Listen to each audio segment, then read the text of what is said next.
Hello Peanuts Gang! Beberapa barang atau makanan yang sering kita pakai sehari-hari tentunya melalui proses panen terlebih dahulu sebelum diproduksi dan juga dikonsumsi. Tetapi ternyata masih ada loh beberapa proses panen yang mungkin belum kita ketahui. Seperti proses panen mutiara pada kerang nih guys. Mau tahu kan gimana caranya? Ya udah yuk, TSP mau bahas nih. Inilah proses panen yang jarang diketahui. Dan sebelum kita lanjutkan, bagi kamu yang belum subscribe, tekan dulu dong tombol subscribe-nya yang ada di bawah video ini, biar kamu gak ketinggalan video seru lainnya dari TSP. Mutiara. Kerang adalah binatang laut yang menakjubkan ya guys, karena dari dalam tubuhnya menghasilkan butiran mutiara yang bernilai jual yang lumayan tinggi. Tapi kamu pernah lihat nggak sih gimana proses panen mutiara? Nah, bisa kita cek di video ini. Dalam video ini seorang peternak kerang ini sedang memperlihatkan bagaimana proses memanen butiran mutiara yang diambil dari kerang mutiara. Awalnya ia mengumpulkan kerang hasil tangkapannya, lalu membuka cangkang kerang itu satu persatu dengan menggunakan pisau. Isi kerang dikumpulkan jadi satu dalam wadah besar. Setelah itu disaring pada sebuah mesin sampai daging-daging kerang itu habis dan hilang hingga hanya menyisakan mutiaranya aja. Setelah mutiara-mutiara berbagai warna ini berhasil terkumpul dengan sangat banyak, barulah bisa dijual dan dibuat menjadi perhiasan yang biasa kita pakai. Wah, warnanya cantik-cantik banget ya guys.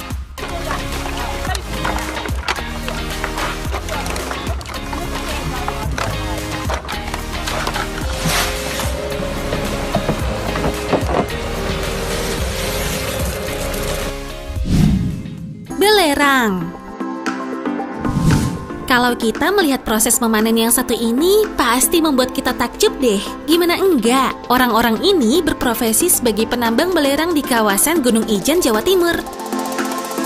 Bisa kita lihat nih guys, para penambang belerang ini mengambil belerang dari dasar kawah dengan cara memotong belerang yang terletak pada dinding kawah. Selain itu, mereka harus melawan bau dari belerang tersebut.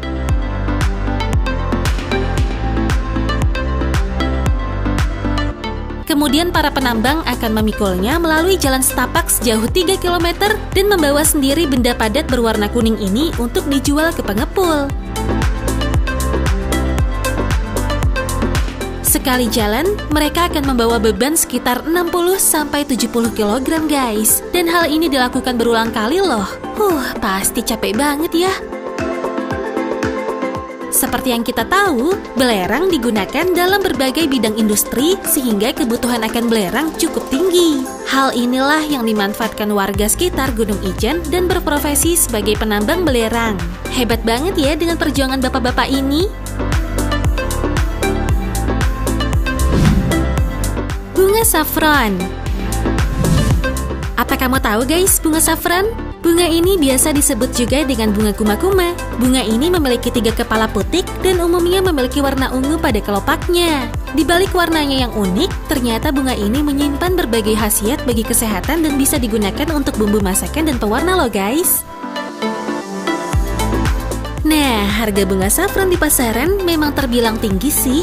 Hal ini bukan tanpa sebab loh, karena memanen bunga ini butuh ketelitian dan wajib hati-hati. Proses bunga ini untuk digunakan juga harus dikeringkan terlebih dahulu guys.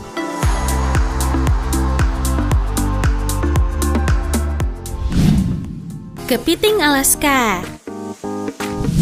Siapa di sini yang suka kepiting? Saat ini kepiting memang banyak penggemarnya. Tapi kamu udah pernah lihat belum sih guys gimana proses mengambil kepiting dalam jumlah yang banyak? Seperti proses menangkap kepiting yang disebut sebagai rajanya kepiting ini loh. Yaps, inilah kepiting Alaska yang sesuai dengan namanya kepiting ini hanya berada di wilayah Alaska aja. Para nelayan ini harus pergi ke tengah laut Alaska yang bersuhu sangat dingin untuk menangkap kepiting yang berukuran besar banget.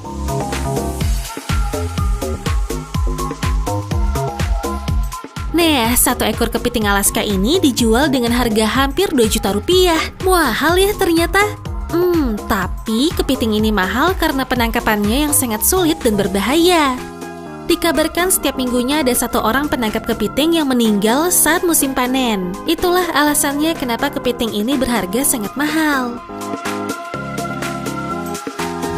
Oh alah, Jadi gitu ya cara panennya. Gimana nih pendapat kamu? Ayo dong sampaikan di kolom komentar. Terima kasih.